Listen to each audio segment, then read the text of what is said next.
Shalom sahabat Katoliku keren, kembali lagi bersama saya Putra Priadi Biri dan juga bersama Pastor Stefanus Ardi Watuseke MSC dalam seri podcast.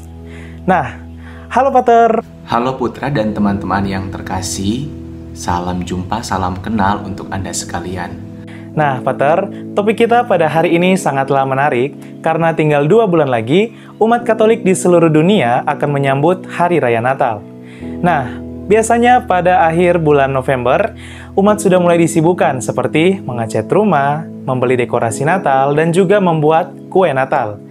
Bahkan tidak sedikit di antaranya ada beberapa umat yang sudah merayakan Natal sebelum tanggal 25 Desember.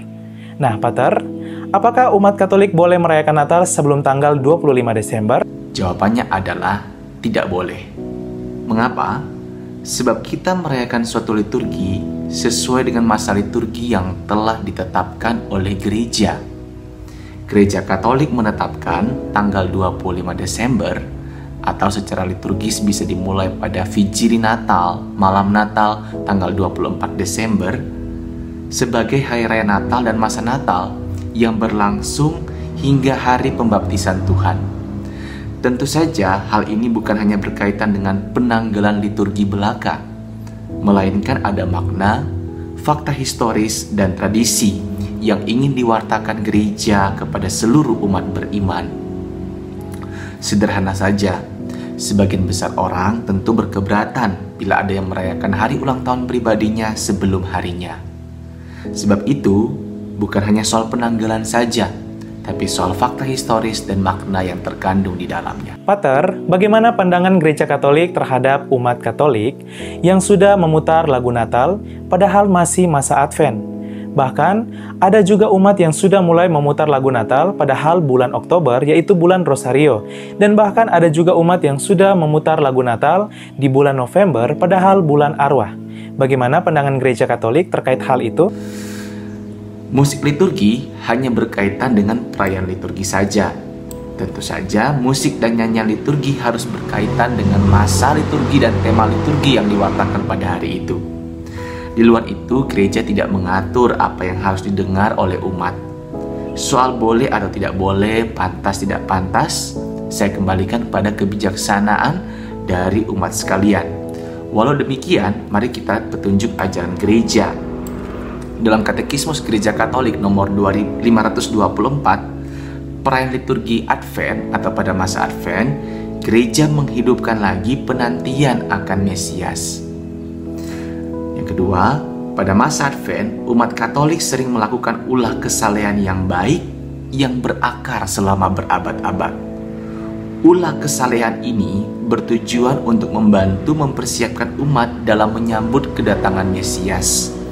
Sebagaimana ditulis dalam Direktorium tentang Kesalehan Umat dan Liturgi nomor 97. Marilah kita menyiapkan batin dan rohani kita menyambut Hari Raya Natal, bukan hanya dalam perayaan-perayaan liturgi, tapi juga dalam seluruh gerak dan dinamika hidup harian kita.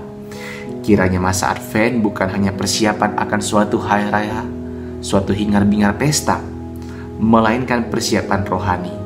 Dan saya yakini persiapan rohani itu biasanya ditunjang dengan mendengarkan lagu-lagu rohani yang sesuai. Nah, Pater, bagaimana umat Katolik menanggapi undangan dari saudara-saudarinya umat Kristen non-Katolik untuk menghadiri ibadah pranatal? Ikuti saja secara pasif, sebagai bentuk penghargaan dan penghormatan atas undangan yang telah diberikan kepada kita. Apa artinya pasif? Yakni tidak terlibat dalam kepanitiaan atau tata ibadah dari komunitas gerejawi yang menyelenggarakan ibadah pranatal tersebut. Hal ini perlu disertai dengan penjelasan memadai tentang makna Natal dan Advent kepada saudara-saudari Protestan atau Pentekostal kita. Jika kita terpaksa harus aktif, entah sebagai pendoa atau pembawa khotbah, bawakanlah doa-doa dan khotbah yang bercorak Advent. Apa itu? Yakni pertobatan demi menyambut kelahiran Sang Juru Selamat. Umumnya, saudara-saudari dari komunitas gerejawi lain seperti Protestan atau Pentekostal sudah memahami sudut pandang gereja Katolik mengenai Advent dan Natal. Dan juga beberapa uskup di keuskupan-keuskupan tertentu sudah membuat surat gembala mengenai hal ini. Nah, saudara-saudari yang terkasih, masa Natal dihitung dari malam Natal atau Vigil Natal tanggal 24 Desember dan berakhir pada pesta pembaptisan Tuhan.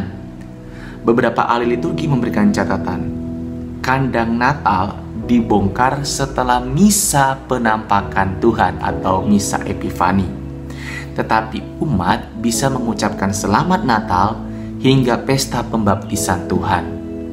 Hari Senin sesudah minggu pembaptisan Tuhan, gereja sudah memasuki masa biasa. Nah, Pater, jika kita mengikut aturan resmi dari gereja Katolik, umat Katolik itu seharusnya memasang dekorasi Natal dari tanggal berapa sampai tanggal berapa? Apakah benar dari malam Natal sampai hari Minggu sesudah pesta penampakan Tuhan atau Epifani?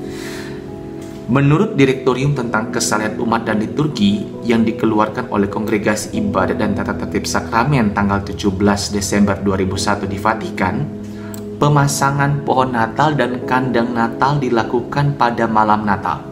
Berikut kutipannya. Nomor 109. Pada waktu antara ibadat sore pertama Natal dan misa tengah malam, yaitu misa Vigil Natal, tradisi nyanyian Natal yang menjadi sarana ampuh menyampaikan pesan sukacita dan damai Natal maupun kesalian umat menawarkan beberapa bentuk doa yang berbeda-beda dari negara ke negara. Semua ini hendaknya disambut gembira dan kalau perlu diserasikan dengan perayaan liturgi sendiri. Beberapa contohnya misalnya, 1. Kandang hidup dan pemasangan kandang di rumah-rumah kaum beriman yang merupakan kesempatan yang baik untuk doa keluarga. Doa ini hendaknya mencakup pembacaan kisah kelahiran Yesus menurut Lukas, nyanyian khas Natal, serta doa permohonan dan pujian khususnya oleh anak-anak bintang dalam peristiwa keluarga seperti ini. Pemasangan pohon Natal yang kedua adalah pemasangan pohon Natal. Ini juga mewartakan kesempatan yang bagus untuk doa keluarga. Terlepas dari asal-usul historisnya, pohon Natal memiliki simbol kuat dewasa ini dan tersebar amat luas di tengah umat Kristiani. Pohon Natal mengingatkan pohon yang tumbuh di tengah Taman Eden maupun pohon salib yang mendapatkan makna kristologis, yakni Kristus adalah pohon hidup sejati yang lahir dari tunggul insani, yakni perawan Maria, pohon yang selalu hijau dan berbuah lebat. Di negara-negara Eropa Utara, pohon Natal dihias dengan apel dan malaikat dapat ditambahkan bingkisan. Namun di antara bingkisan yang ditempatkan di bawah pohon Natal, hendaknya ada juga bingkisan untuk kaum miskin, sebab mereka merupakan bagian dari setiap keluarga Kristiani. Dokumen yang sama menyebutkan bahwa masa Advent adalah masa penantian, pertobatan, dan pengharapan. Maka pemasangan pohon Natal berikut hiasan atau bingkisan yang lebih berkonotasi sukacita hendaknya dilakukan sesaat sebelum malam Natal, di mana suasananya sudah mendekati hari Natal.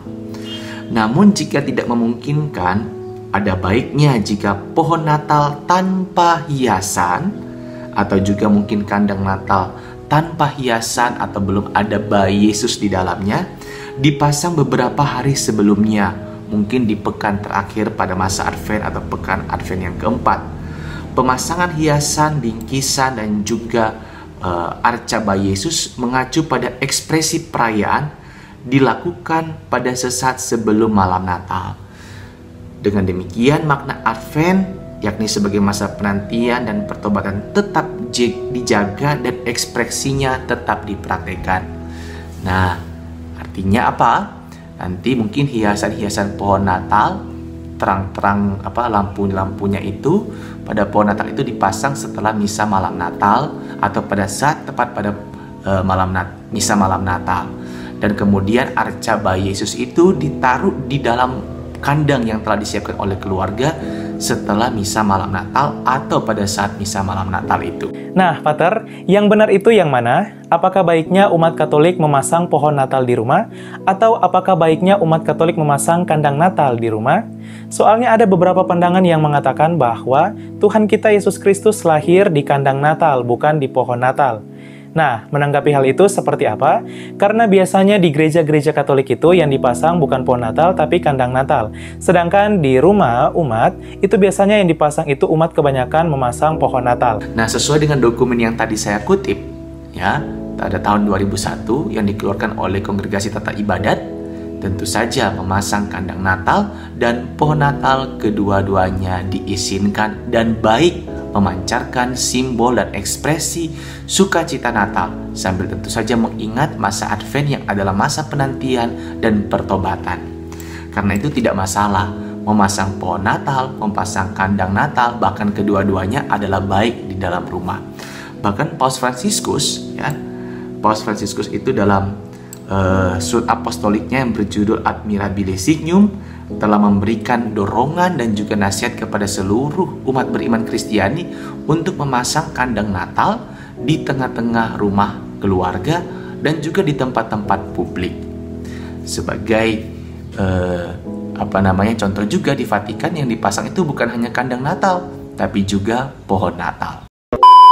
Maka oktav Natal artinya merayakan hari raya Natal selama 8 hari. Dan tanggal berapa? Tanggal 25, 26, 27, 28, 29, 30, 31 Desember, dan 1 Januari.